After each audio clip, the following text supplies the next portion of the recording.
ইমাম মুহাম্মদ রাহমাতুল্লাহি আলাইহি এমন শানওয়ালা একজন ইমাম, বালেগ হওয়ার পর থেকে যারা এক ওয়াক্ত নামাজ কাজা নাই, বালেগ যখন হইছে তখন দিন বুঝা শুনা বালেগ হইতেছে। আর আমাদের সন্তানরা এমএ পাস করার পরে কয় হুজুর নাকে পানি দেওয়া কুলি করা যে গোসলের অংশ, এটা তো জানা নাই, সাবান দিয়া ডইলা গোসল করি, এগুলো যে গোসলের ভিতরে ইচ্ছা, কুলি না করলে নাকে পানি না দিলে যে গোসল হবে না, এটা তো জানি না। সাবান দানি তোয়াল্লা দানি সারে বদন পানি পানি করে গোসল করে শেষ দিয়ে দিচ্ছে। এমএ পাস বিএ পাস, সে গোসলের হকটা পর্যন্ত আদায় করা জানে না। একটা শিক্ষিতা নারী, শুধু শিক্ষিতা না, বিসিএস ক্যাডার, কিন্তু সে তার আঙ্গুলের উপরে যে নেল পালিশ দেওয়া আছে, তার যে ফরজ গোসল হয় না এইটা সে জানে না। হাজার হাজার মুসলিম ঘরের রমণীরা এমন আছে, মা সারা বছর নেল পালিশ ব্যবহার করতেছে, সন্তান রে নাপাক দেহে খানা খাওয়াইতেছে, তার ফরজ গোসল হয় না। বিবি সারা বছর নেল পালিশ ব্যবহার করতেছে, ফরজ গোসল তার হয় না, তার দেহটা নাপাক, নাপাক শরীরে স্বামীকে রান্না করে খাওয়াইতেছে, নাপাক শরীরে নিজের ছেলেকে রান্না করে খাওয়াইতেছে, নাপাক শরীরে রান্না বাড়া করতেছে। আরে যেই ঘরের দিনদারি এতই দুর্বল হয়, ওই ঘরে দিনদার কেমনে পয়দা হবে, ওই ঘরে দিনদার মুসলমানের আগমন কিভাবে ঘটবে? সঙ্গত কারণে দেখা যায় বাবুর্চি যেমন হয়, ঘরের আয়োজক যেমন হয়, ঘরের সদস্যগুলো তেমন হয়, বাপ যেমন হয় সন্তানগুলা তেমন হয়, মা যেমন হয় সন্তানগুলা তেমন হয়। ইমাম মুহাম্মদকে বলা হয়েছে তুমি এমন কেমনে হইলা? ইমাম মুহাম্মদ বলে আমার প্রথম শিক্ষক হলো আমার মা। আমার মা ঘরেই আমাকে দিন শিখাইছে, দিনের সাজে আমাকে মা সজ্জিত করেছে। ওনার সাওয়ানে উনি নিজেই বলেন আলবাসানি কালাম সুয়াতান তাবিলাতান, আমার মা আমাকে লম্বা টুপি পরা শিখাইছে, যে টুপি কান পর্যন্ত মাথাকে ঢেকে নিয়ে নবীর সুন্নত আমল হয়। আমার মা আমাকে সুন্নতি লিবাস পরা শিক্ষা দিয়েছে, পাগড়ি বাঁধা আমার মা আমাকে শিখাইছে, সাজায়া গুজায়া আমাকে নুমান বিন সাবিতের কাছে ইলম শিখার জন্য পাঠাইছে। এ হলো মুজতাহিদদের হালাত। তাবিঈদের হালাত যদি দেখো তাহলে তাবিঈদের হালাত আর উঁচা উঁচা পাইবা। ইমাম বুখারী, ইমাম মুসলিম, ইমাম আবু দাউদ, ইমাম তিরমিজি, যত মুহাদ্দিসিন আছে এদের জিন্দেগির দিকে যদি তাকাও ভাই, তুমি আমি খাবারের স্বাদ পাই, আর তারা হাদিস পড়লে হাদিসের স্বাদ পাইতো। হাদিস পড়লে বলে দিত এই হাদিসটা সহিহ হবে, এই হাদিসটা হাসান হবে, এই হাদিসটা যায়িফ হবে, এই হাদিসটা মওযু হবে। এটা হাদিস পরিচয় আমার কাছে এসেছে, কিন্তু এটা হাদিস না। মুখে উচ্চারণ করার সাথে সাথে বলে দিত, শোনার সাথে সাথে বলে দিত। এমন যাদের পাণ্ডিত্য, এমন পণ্ডিতের অভাব আল্লাহর রাসূলের উম্মতের ভেতরে হবে না। সবচেয়ে বড় কথা হলো আমাদের নবী এমন নবী, তার হায়াতে যে কয়টা ছাত্র রেখে গেছেন, একটা ছাত্র অপদার্থ ছাইরা যান নাই। নবী যে ছাত্রগুলোকে রেখে গেছেন সাহাবায়ে কেরাম, এই ছাত্রগুলার জন্য তাকওয়ার সনদদাতা আল্লাহ। নবী যে ছাত্রগুলা রেখে গেছেন এই ছাত্রগুলার আখলাকের সনদদাতা আল্লাহ। নবী যে সাহাবীগুলা রেখে গেছেন এই ১৬ লক্ষ সাহাবীর ইবাদতের প্রশংসা করনে ওয়ালা স্বয়ং আল্লাহ। উনি যে সাহাবীদেরকে রেখে গেছেন তার আদনা সে আদনা সাহাবী ১৬ লাখের ভেতরে সবচেয়ে আদনা ছাত্র যেটা আল্লাহর রাসূলের সবচেয়ে আদনা ছাত্র যে আছে আল্লাহর রাসূলের, তার মাকাম অনেক অনেক উঁচু। নবীজির নাম যদি নেই তাতেও আল্লাহ তাআলা খুশি হয়। আমার নবীর নাম এমন নাম, এই নামের সাথে যদি সামান্য মোহাব্বত কারোর হয় তাহলে তার ঈমান কামেল হয়, মজবুত হয়। আর যদি এই নামের সাথে মোহাব্বত সামান্য কমতে থাকে তাহলে ঈমান কমে যায়।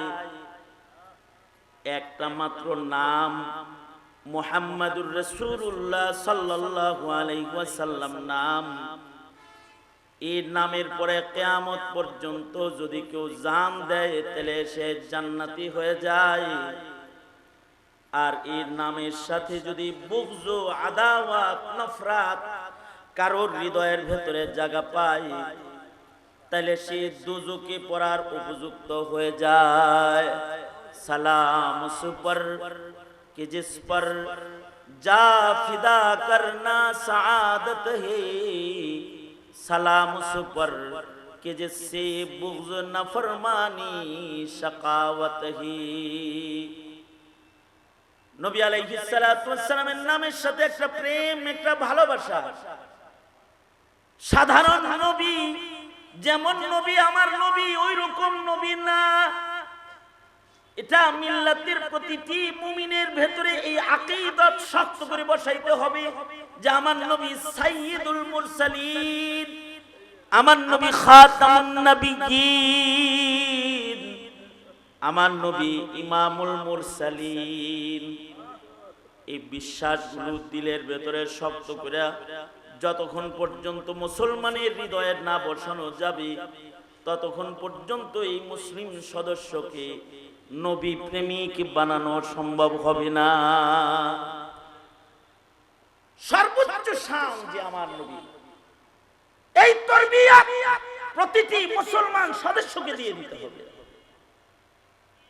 তখনই যখন নবীর আজমত শান হৃদয়ের ভেতরে শক্ত করে আসবে, ওই সময় তার নবীর দিকে যদি কেউ আর চোখে তাকায় তো তার গায়ের রক্ত গরম হবে। তখন নবীর ইজ্জতের জন্য, নবীর মুহাব্বতের কারণে।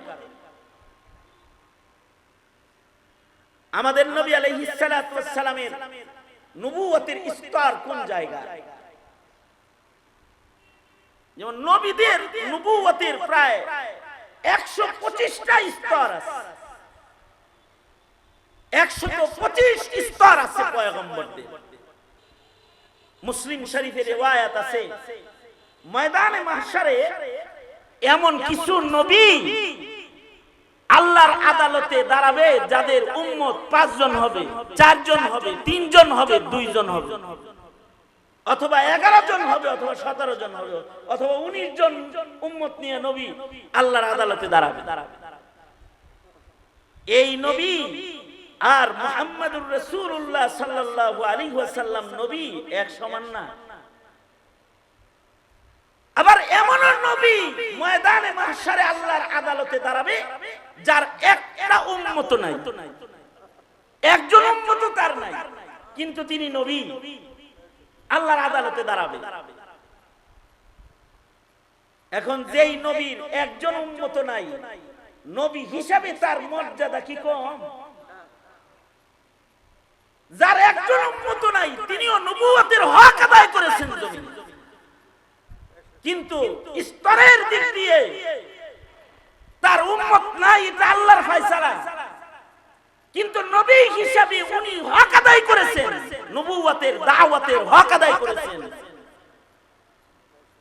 উনার উম্মত নাই বিধায় এই কথা বলা যাবে না ফামা বাল্লাগতা রিসালাতাহু, তাইলে মনে হয় উনি উনার নবুয়তের হক আদায় করে নাই, দাওয়াতে তাবলীগ ঠিকমতো মনে হয় করে নাই। তা না, তিনি তার দাওয়াতের কাজ হক আদায় করে করেছেন।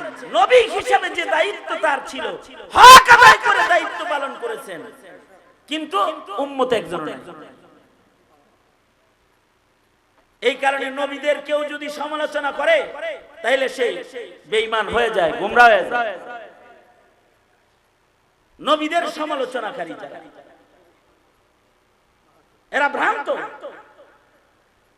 যেই নবীর একজন উম্মত নাই তার সমালোচনা করাই যদি হয় হারাম আর কুফর, তাইলে কেউ যদি কোন রাসূলের সমালোচনা করে, কেউ যদি কোন বড় কিতাবওয়ালা পয়গম্বরের সমালোচক হয়ে যায়, তার অবস্থান কোন জায়গায় যায়?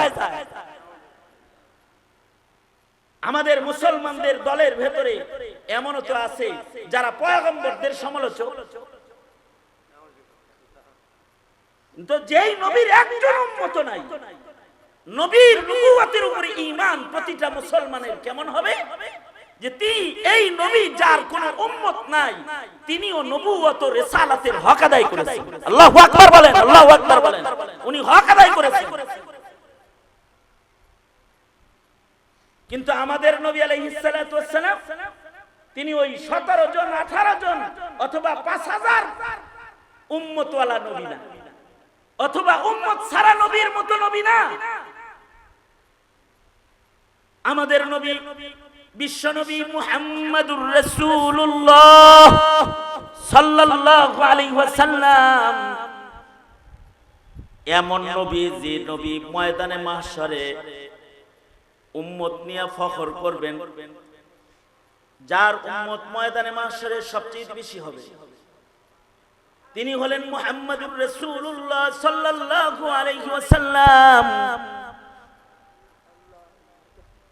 নবী আলাইহিস সালাতু ওয়াস সালামের উম্মত খালি সংখ্যায় বেশি তা না, কোয়ান্টিটি আল্লাহর রাসূলের উম্মতের ভেতরে বেশি তা না, কোয়ালিটি আল্লাহর রাসূলের উম্মতের ভেতরে সর্বোচ্চ। আমাদের নবী আলাইহিস সালাতু ওয়াস সালামের উম্মতের কোয়ালিটিও সর্বোচ্চ কোয়ালিটি। হায়াত পাইছে 60 বছর, 50 বছর, 70 বছর, কিন্তু কোয়ালিটি কত? এক একজন উম্মতের দাম বড় শানওয়ালা দাম।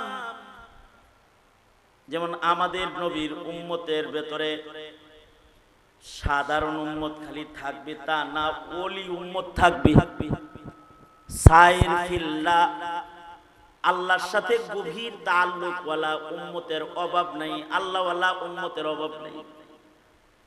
আমাদের নবী আলাইহিস সালামের উম্মতের ভেতরে হাফেজে কুরআন, শাফাআতকারী নায়েব উম্মত থাকবে, ছোট ছোট পিচ্চি 7 বছরের বালক কিন্তু শাফাআতকারী উম্মত।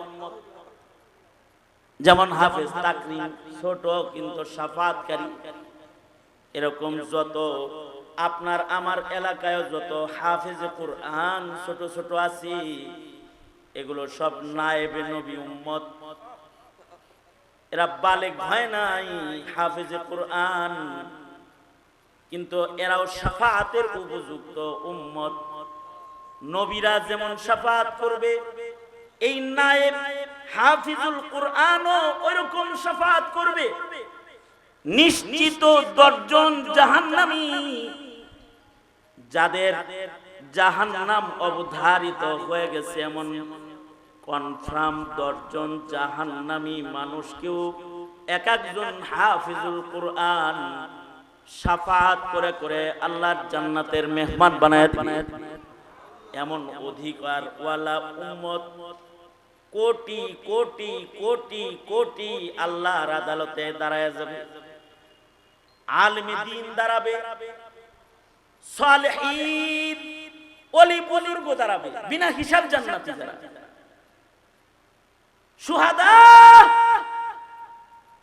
দ্বীনের জন্য, ইসলামের জন্য কিয়ামত পর্যন্ত নবীর উম্মতের ভিতরে যত শহীদ হবে, এত শহীদ পৃথিবীর কোন পয়গম্বরের উম্মতের ভিতরে নাই। শহীদদের বিশাল জামাত, সর্ববৃহৎ জামাত আমাদের নবী আলাইহিস সালামের উম্মতের ভিতরে থাকবে। আমাদের নবী আলাইহিস সালামের উম্মতের ভিতরে সিদ্দিক, আল্লাহ পাকের খাস খাস বান্দাদের বিশাল বড় জামাত থাকবে, যারা বিনা হিসাব আল্লাহর জান্নাতে প্রবেশ করবে। সিদ্দিকদের জামাত থাকবে। শুধু সিদ্দিকই থাকবে না, কোন নবীর উম্মতের ভিতরে নবী থাকবে না, কিন্তু একমাত্র নবী আপনার আমার নবী মুহাম্মাদুর রাসূলুল্লাহ সাল্লাল্লাহু আলাইহি ওয়াসাল্লামের উম্মতের ভিতরে নবীও থাকবে। ঈসা আলাইহিস সালাতু ওয়াস সালাম ময়দানে মাহশরে বিচারের দিবসে আল্লাহর নবীর উম্মত হিসেবে পাশে দাঁড়াবে এবং নবীজির সামনে দাঁড়ায় বলবে, ওগো সরকার, আমি নবী হয়েও আমি তো আপনার উম্মত, আমি সুপারিশ করতেছি, আপনি একমাত্র শাফাআতকারী পয়গম্বর, আপনি একটু আল্লাহ তাআলাকে কাহারার এই জালাল রূপ থেকে সরে একটু রহমের রূপটা ধইরা একটু বিচার শুরু করতে কর। ময়দানে মাহশরে উম্মতের দাবি নিয়া নবী, যে নবীর উম্মত দাবি করে দাঁড়াবে সেই নবী হলো আপনার আমার নবী, বিশ্ব নবী মুহাম্মাদুর রাসূলুল্লাহ সাল্লাল্লাহু আলাইহি ওয়াসাল্লাম। আরে আমাদের নবীজির পরে আর কোন নবী আল্লাহ পাঠাইবেন না, এইটা আল্লাহর ফয়সালা। মা কানা মুহাম্মাদুন আবা আহাদিম মির রিজালিকুম ওয়ালাকিন রাসূলুল্লাহ ওয়া খাতামান নাবিয়্যিন, আল্লাহর ফয়সালা। কিন্তু যদি আল্লাহর ফয়সালা এটা না হতো তাইলে এই চট্টগ্রামের বহু ওলি বুজুর্গরা মাটির নিচে ঘুমায় গেছেন, এরা নবী হিসেবেই আসতো। যদি এটা আল্লাহর ফয়সালা না হতো, যদি আল্লাহর ফয়সালা এটা না হতো তাহলে মুজতাহিদিন ইমামরা নবুয়ত নিয়ে দুনিয়ায় আসতো। যদি আল্লাহর ফয়সালা ওইটা না হতো তাইলে সাহাবায়ে কেরাম অনেক ছিল যারা নবুয়তের উপযুক্ত ছিল। ও কথা তো আল্লাহর রাসূল সুস্পষ্ট করে বলেই দিয়েছেন, লাউ কানা বাদি নবিয়্যুন লাকানা উমর। আল্লাহর রাসূল সাল্লাল্লাহু আলাইহি ওয়াসাল্লাম বলেন, আমি শেষ নবী, আমার পরে আর কোন নবী নাই। লা নবিয়্যা বাদি, ঈসা আলাইহিস সালাতু ওয়াস সালাম আসবেন, উম্মত হয়ে আসবেন, সব বলে গেছেন, আমার কবরের পাশে তার দাফন হবে, তিনি ইসলামকে বিজয় করবেন, ইসলামের জন্য যুদ্ধ করবেন, দাজ্জালকে কতল করবেন। হযরত ঈসা আলাইহিস সালাতু ওয়াস সালাম উম্মত হয়ে আসবেন, নবী হয়ে আসবেন। আকীদায়ে ঈসা আলাইহিস সালাতু ওয়াস সালাম সম্পর্কে যদি কারোর আকীদা ঠিক না হয় তাহলে সে মুসলমান হয় না। ঈসা আলাইহিস সালাতু ওয়াস সালাম সশরীরে জীবিত আসমানে আছেন, তিনি করবে কিয়ামতে উম্মত হয়ে আসবেন, এটা হবে আকীদা। যদি এই আকীদার উল্টা কারোর আকীদা হয় তার ঈমান থাকে না, তার মুসলমানই থাকে না। ঈসা আলাইহিস সালাতু ওয়াস সালাম উম্মত হয়ে আসবেন, আমাদের নবী আলাইহিস সালাতু ওয়াস সালামের উম্মত। তা আমাদের নবী আলাইহিস সালাতু ওয়াস সালামের উম্মত হয়ে ঈসা নবী আসবেন, কিন্তু আল্লাহর রাসূল বলেন যদি কাউকে নবুয়ত দেওয়া হতো তা উমরের নবুয়ত দেওয়া হতো, হযরত উমরকেও নবুয়ত দেওয়া হতো। হযরত উমরের কথাই কি শেষ কথা বলবো? ওটা তো নবীজির শেষ কথা, কিন্তু আমাদের আকাবিরদেরও তো কিছু মন্তব্য কথা আছে। যেমন আমাদের আকাবিরদের ভিতরে এমন মানুষ গেছে যাদের জীবনে গুনাহ নাই, বলা হয় ওনারা গুনাহ করে নাই, বলা হয় হয়তো বা গুনার কল্পনাও করে নাই, হয়তো অসম্ভব। কিন্তু যদি বলা হয় যে এই উম্মতের ভিতরে সাহাবীদের পরে এমন কোন মানুষ কি আছে যে গুনার কল্পনা করে নাই, যদি এটা বলা হয়, যদি বলা হয় এরকম যে নবীরা যেমন মাসুম, গুনাহ নাই, সাহাবীদের পরে সাধারণ উম্মতের ভিতরে এমন কোন বরকতি মানুষ কি আছে যে গুনাহ করে নাই অথবা গুনার কল্পনা করে নাই, তো আমাদের উলামা হযরতরা বলেন এই রকম বহু বহু যোগ্য যোগ্য উম্মত মুহাম্মাদুর রাসূলুল্লাহ সাল্লাল্লাহু আলাইহি ওয়াসাল্লামের আছে যারা গুনাহ করে নাই অথবা গুনার কল্পনা করে নাই। যেমন ইবনুল মুবারক রাহমাতুল্লাহি আলাইহি,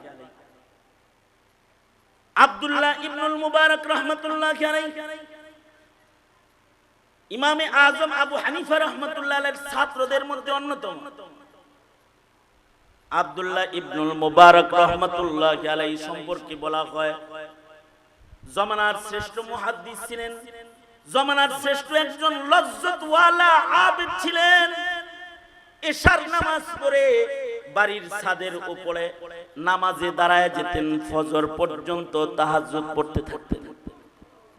চন্দ্রিমা রাত্রিতে চাঁদের আলোয় উড়ন্ত পাখিগুলা আব্দুল্লাহ ইবনুল মুবারক কি পিলার মনে করে ওনার মাথার উপরে বৈশা যাইত। এমন খুশু খুজুর সাথে একাগ্র চিত্তে যিনি ইবাদত করতেন, ওনার কলবি হালাত সম্পর্কে বলা হয় যে ইবনুল মুবারকের কলবটা আল্লাহর প্রেম দিয়া এমন মালামাল অবস্থায় ছিল যে আব্দুল্লাহ ইবনুল মুবারক হয়তোবা গুনার কল্পনা করার সুযোগ পাইতো না, এত ইবাদত তিনি করতেন।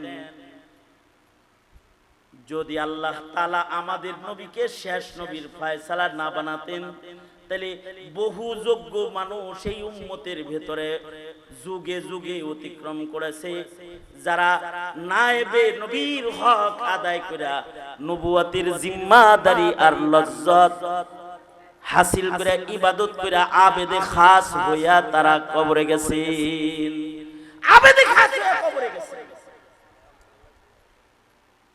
যেমন আমাদের নবী আলাইহিস সালামের উম্মতের ভেতরে এমন বহু মানুষ আছে যারা জন্মের পর থেকে গুনাহ করে না অথবা নামাজ কাজা করে নাই, বহুত আছে।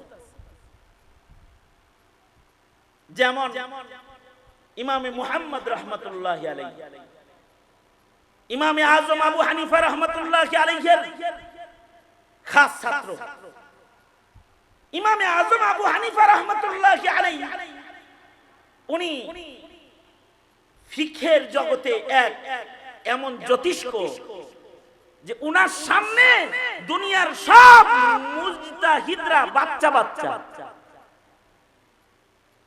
ইমামে আজম আবু হানিফা রাহমাতুল্লাহি আলাইহি সম্পর্কে বড়দের বক্তব্য হলো যে ইমামে আজম আবু হানিফা ফিকহি মাহারাত ওনার এই পরিমাণ ছিল যে দুনিয়ার সব ফকিহদের দিকে তাকাইলে যদি তাদের মনে হয় বাচ্চা বাচ্চা, ওই চোখ দিয়ে ইমামে আজমকে তাকায় দেখলে মনে হয় বাচ্চা বাচ্চা। মানে অন্য ফকিহরা যেখানে বাচ্চা বাচ্চা ইজতিহাদের মাসআলায় অথবা ফিকহের মাসআলায়, সেখানে ইমামে আজম আবু হানিফা বাদশার মাকামে আছে। এই কারণেই তো ইমামে আজম আবু হানিফা রাহমাতুল্লাহি আলাইহির ফিকহি কিছু কিছু বক্তব্যের কারণে ইসলামের সৌন্দর্য আলাদাভাবে হেফাজত হয়। যেমন দুই একটা উদাহরণ, যেমন যে সকল প্রাণীর গোশত হালাল, ওই সকল প্রাণীর পেশাব পাক না নাপাক, এই মাসালায় যদি যাই তাইলে কিছু কিছু মুজতাহিদ ইমামের বক্তব্য এমন আছে যেটা শুনলে হিন্দু ধর্মের লোকরা খুশি হয়ে যাবে। দেখছো মুসলমানদের কাছে গরুর পেশাব পাক, কারণ কিছু ইমাম বলেন যে সকল প্রাণীর গোশত পাক, ওই সকল প্রাণীর পেশাবও পাক। এমন ইমামদের কওল আছে, কিন্তু একটা কওল বেশি মজবুত, যে কওলের কারণে পাক না পাকের শান হেফাজত হয়। সেই কওল, সেই বক্তব্যটা হলো ইমামে আজম আবু হানিফা রাহমাতুল্লাহি আলাইহির বক্তব্য। ওই যে উটের পেশাব খাইতে বলছিল চিকিৎসার জন্য, এই হাদিসকে দলিল বানায়া অনেক ফকিহরা, অনেক মুজতাহিদরা হালাল গোশত হালাল প্রাণীর পেশাবের হুকুমের ভেতরে একটা ছাড় দিয়ে দিয়েছেন, যা শুনলে পরে ভিন্ন ধর্মের লোক খুশি হবে। আগে খাইতে 1 কেজি, এই ফতোয়া শুনলে খাইবো 2 কেজি।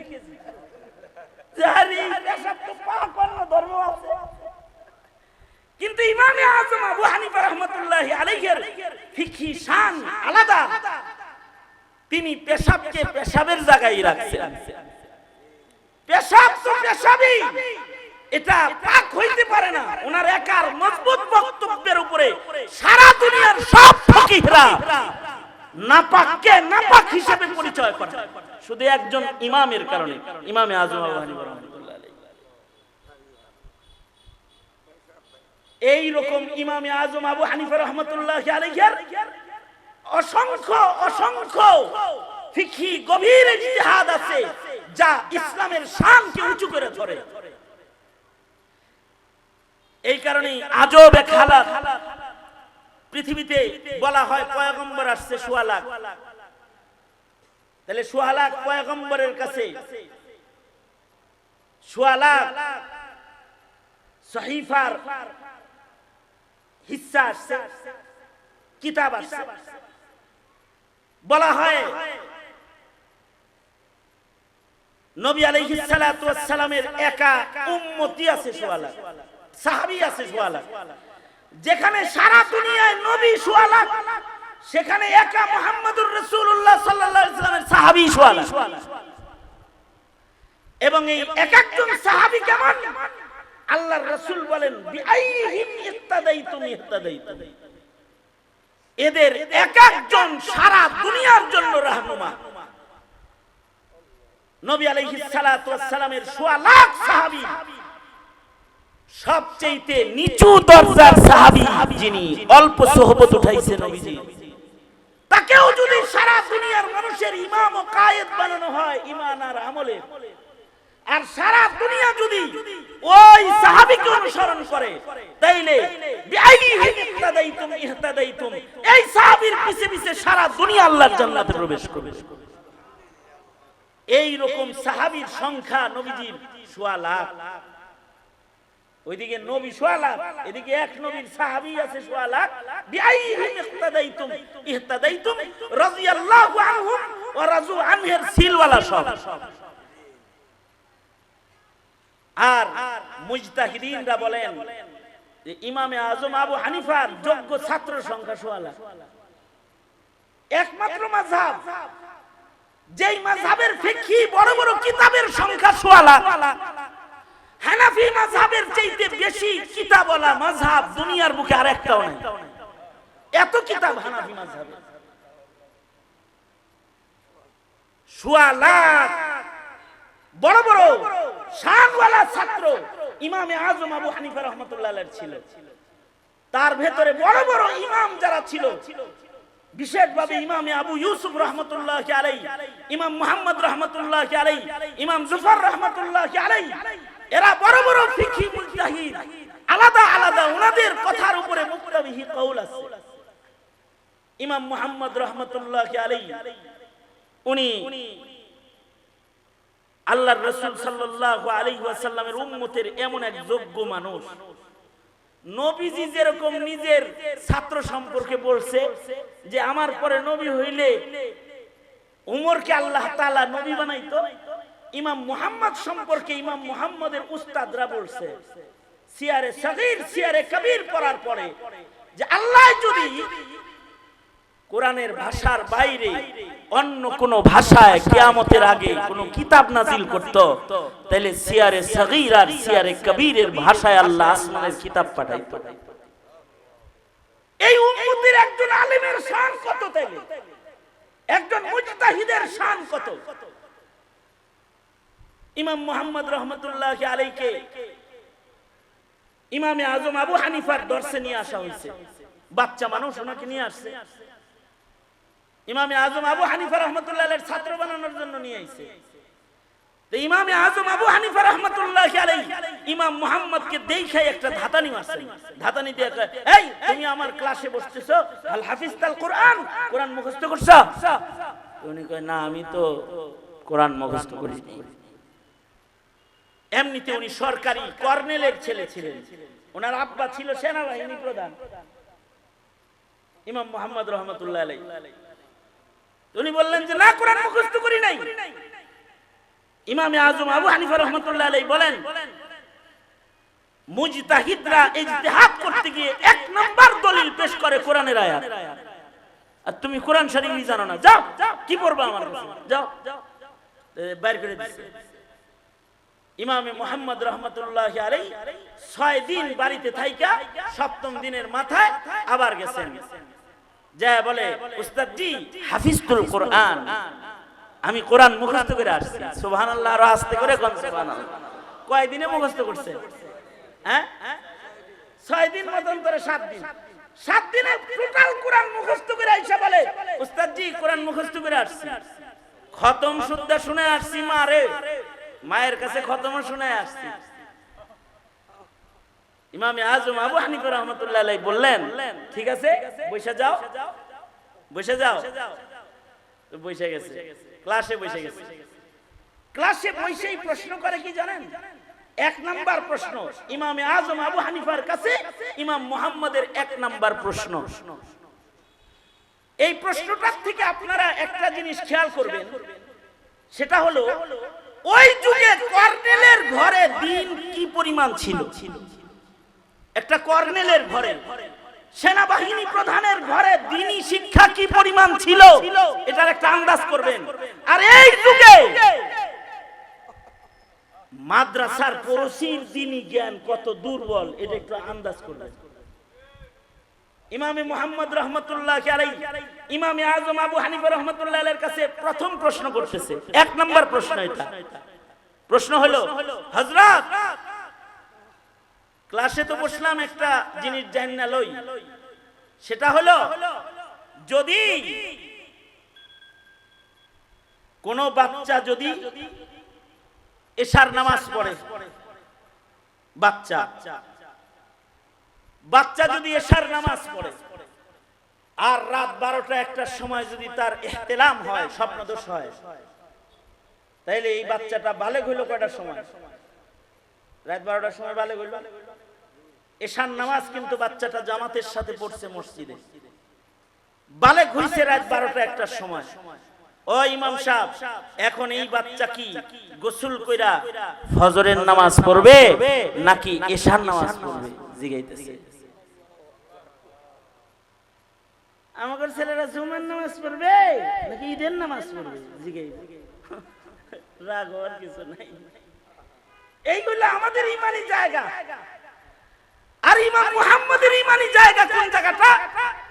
ইমাম মুহাম্মদ প্রশ্ন করতেছে, উস্তাদ জি একটা বাচ্চা এশার নামাজ পড়ে ঘুমায় পড়ছে, রাত 1টার সময় 12টার সময় তার স্বপ্নদোষ হয়েছে, বালেগ হইছে, এবার কিসে গোসল করে ফজরের নামাজে মসজিদে যাবে নাকি আগে এশার নামাজ আদায় করবে?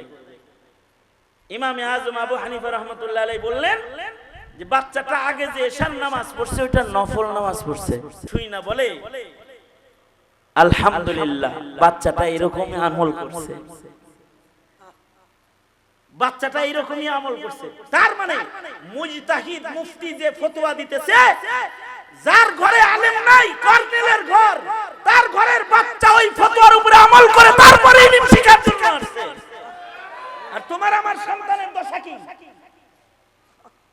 তোমার আমার সন্তান হলো এমন যারা কালেমাটা পড়া জানে না।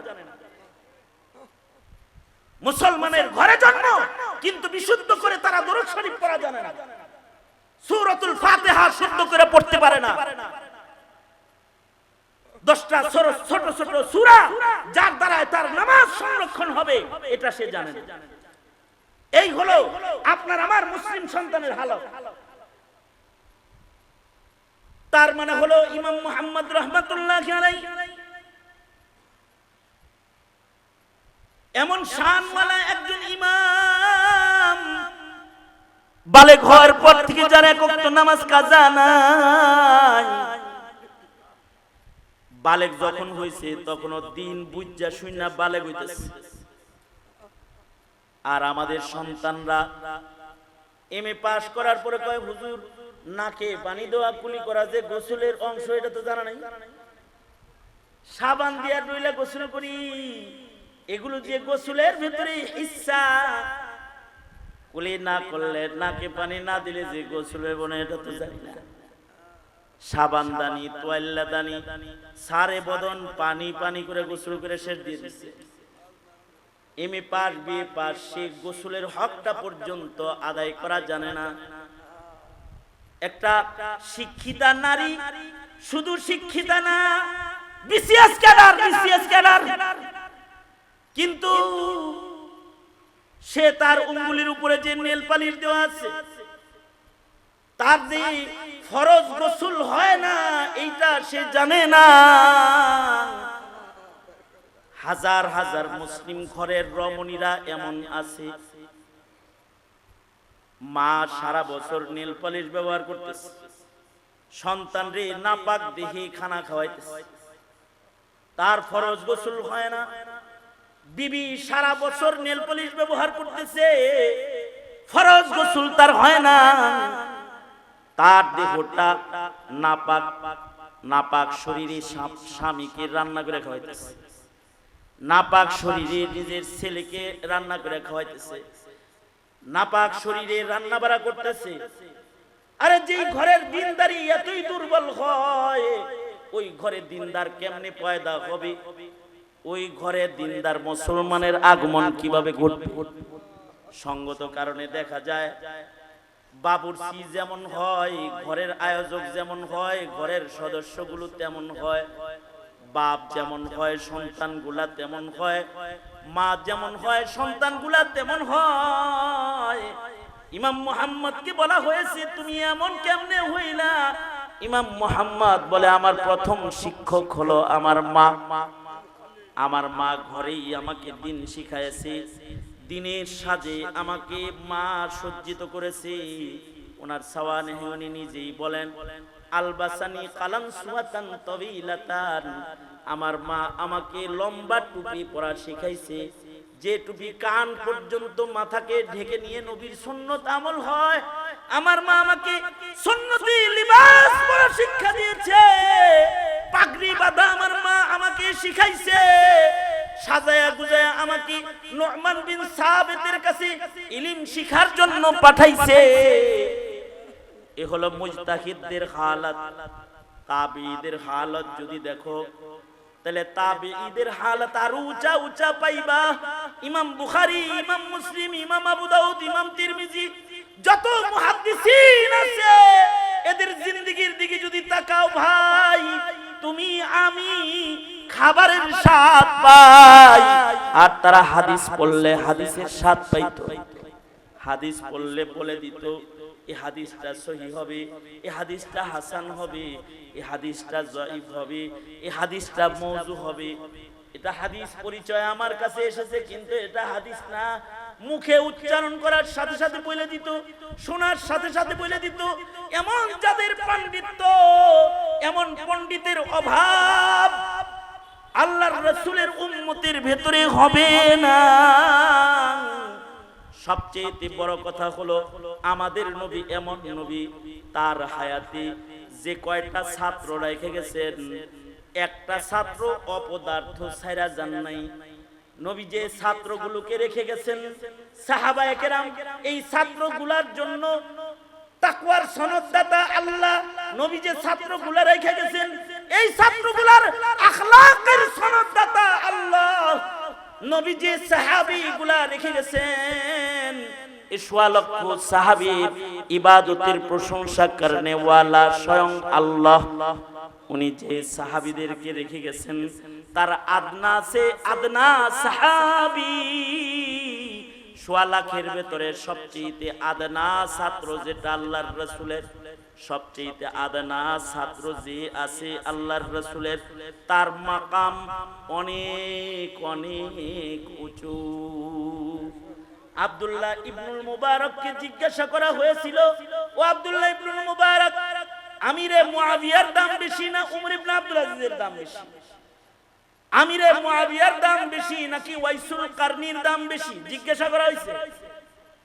আব্দুল্লাহ ইবনুল মুবারক বলেছে আমিরে মুআবিয়ার ঘোড়ার নাক দিয়ে যে দুলগুলা ঢুকছে আর বাইরেছে যুদ্ধের ময়দানে, ওইটার দাম ওমর ইবনে আব্দুল আজিজের চাইতে বেশি, ওইটার দাম ওয়াইসুল কারনির চাইতে বেশি। কারণ তারা সরাসরি পরশ পাথর মুহাম্মাদুর রাসূলুল্লাহ সাল্লাল্লাহু আলাইহি ওয়াসাল্লামের সাথে তাদের ছোঁয়া লাগছে।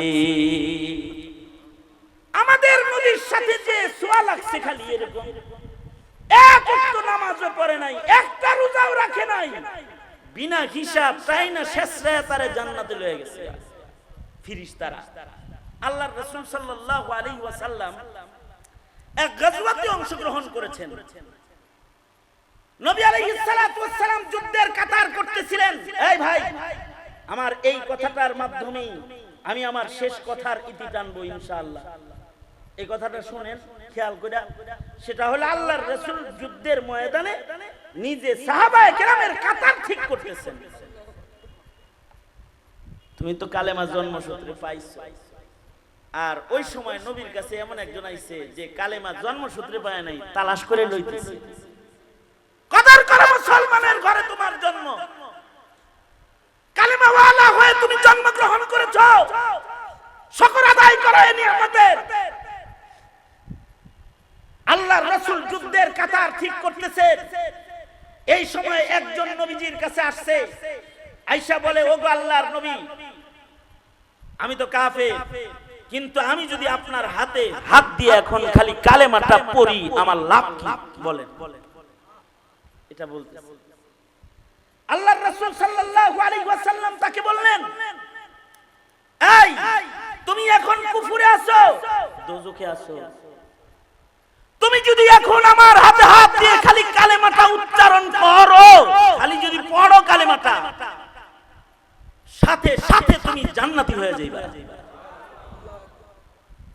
এই ঘোষণা শোনার সাথে সাথে আগন্তুক লোকটা আল্লাহর রাসূলের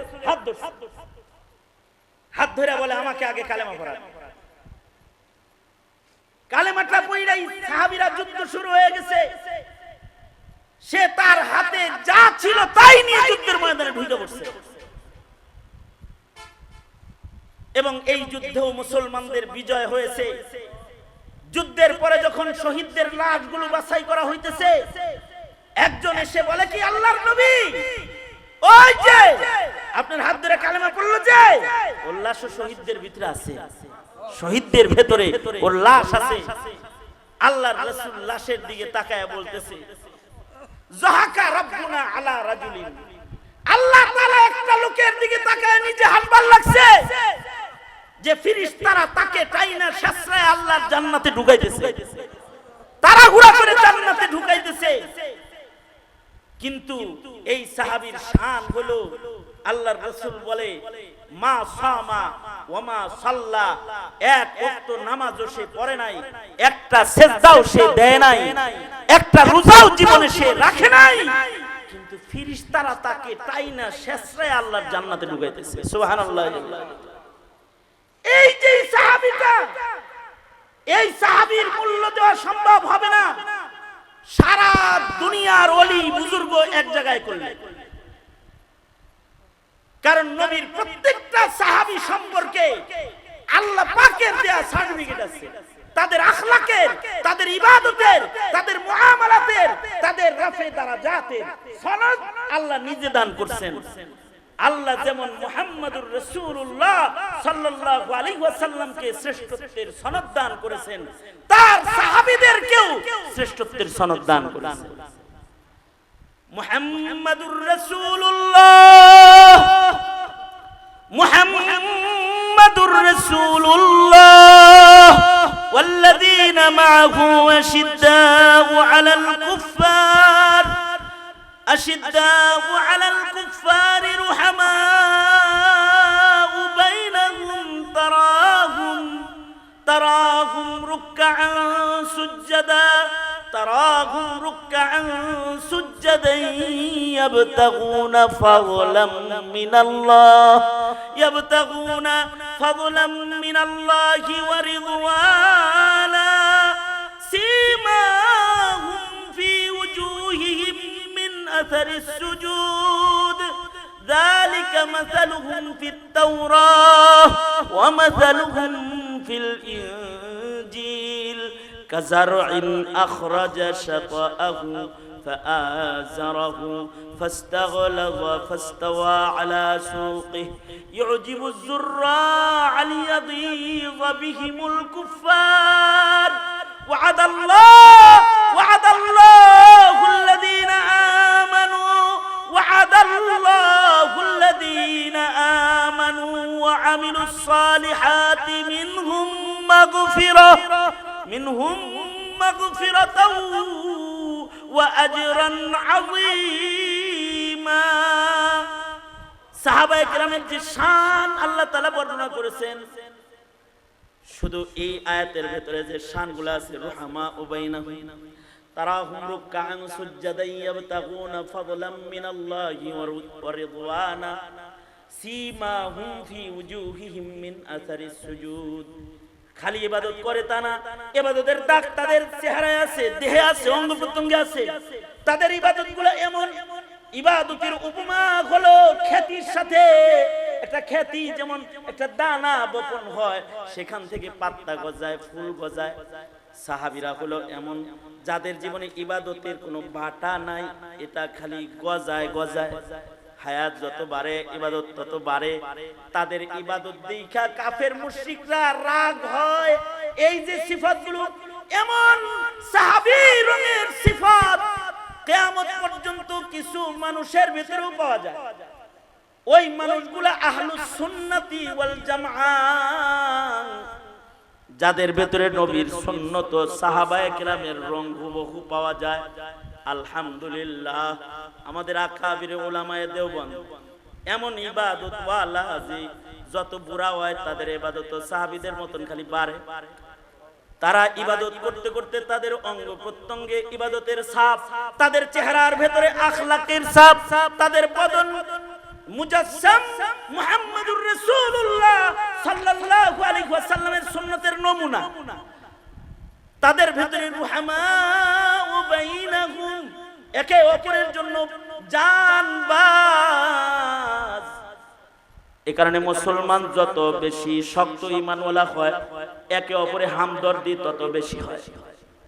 যেমন আমাদের মুসলমানদের ভিতরে ঈমান বেশি, এজন্য কাশ্মীরেও কোনো মুসলমান মারা গেলে তাদের জন্য আমাদের দরদ বেশি। রুহামা ও বাইনাহুম, যাদের ভিতরে ঈমান ভালো হয় তাদের ভিতরে রুহামা ও বাইনাহুমের সিফাত হয়, একে অপরের জন্য দরদ হয়। আশ্চর্য হলো, হাল জমানায় এসে দেখতেছি এই সব রং মুসলমান থেকে বিদায় নিচ্ছে। সব রংগুলোর জায়গায় উল্টা কোন দোষ মুসলমানের জামাতের ভেতরে প্রবেশ করতেছে, যে একে অপরে শির ও শক্কর না, একে অপরে ভালোবাসার বন্ধন না, একে অপরে আদাওয়াতের দুশমনির জ্বর বপন হয়ে গেছে। ইবাদতের প্রতিযোগিতা না, মাসিয়াতের প্রতিযোগিতা শুরু হয়ে গেছে। বদনের ভেতরে ইবাদতের দাগ না, গুনার আসারাত বদনের ভেতরে ভাইসা উঠতেছে। এই যে উল্টা স্রোত মুসলিম মিল্লাতের আমলের শুরু হয়েছে, যার কারণে ইনহিতাতে মুসলিমিন, মুসলমানদের অধঃপতন ত্বরান্বিত হইতেছে। এই অধঃপতন থেকে ঘুরে দাঁড়ানো দরকার। এই দেশের আলেমরা এই ঘুরে দাঁড়ানোর কথা কয়, মসনদ দখল করার কথা কয় না, ঈমান হিফাজত করার কথা কয়, ইসলাম হিফাজত করার কথা কয়। এটা বুঝতে হয়। তোমরা যদি এটা না বুঝতে পারো, তাহলে তোমাদের অবস্থা হবে ওই যারা আগের যুগে নবী চিনে নাই, এই যুগে তাদের রঙের তারা নায়েব চেনে না, নায়েব চেনে না। এটা হবে ব্যবধান, এছাড়া অন্য আর কিছু না। আমাদের বলার কথা তাই বলে যাই, বুঝ দাতা হিদায়াত দেনেওয়ালা কে? আওয়াজ করে চিৎকার করে বলেন, হিদায়াত দাতা কে? আল্লাহ হিদায়াত দাতা। আল্লাহ যদি কাউকে হিদায়াত না দেয়, জোর করে হিদায়াতের বড়ি কাউকে খাওয়ানো যায় না। সুতরাং আমার আলোচনার মাধ্যমে আমি যেই কথাটা আপনাদের কাছে পেশ করতে চাই, খুলাসাতুল কালাম যেটা, সেটা মুসলমানের ওই হারিয়ে যাওয়া অতীত, যেই ঈমান আর আমলের আবেগের স্রোত যেটা সমাজে প্রবাহিত ছিল, সেই স্রোত যেটা গুনাহের তুফানে উল্টা বেগে মুসলমান সমাজে চলতে শুরু করেছে। এর থেকে মুসলিমদেরকে বের করা দরকার আছে না নাই? এই জোরে আওয়াজ করে বলেন, দরকার আছে না নাই? এদেশের আলেমরা যদি এই জাতিকে গুনাহ আর অন্ধকার আর অমানুষা থেকে বের করার জন্য উদ্যোগ দেয়, তাহলে তোমরা যুব সমাজ অথবা দেশবাসী মুসলমানরা তখন আলেমদের বিপক্ষেই দাঁড়ায় থাকবে, নাকি বলো? হ্যাঁ, তখন কাদের সাথে থাকতে হবে? তৈয়ার তো ইনশাআল্লাহ? কারা কারা তৈয়ার? হাত তোলেন, হাত তোলেন। আল্লাহ কবুল আর মঞ্জুর করুক, আমিন বলেন। সবাই ইস্তিগফার পড়েন। আস্তাগফিরুল্লাহ রাব্বি মিন কুল্লি যামবি ওয়া আতুবু ইলাইহি লা হাওলা ওয়ালা কুওয়াতা ইল্লা বিল্লাহিল আলিয়্যিল আযীম। আস্তাগফিরুল্লাহাল্লাযী লা ইলাহা ইল্লা হুয়া। সবাই গাইছে।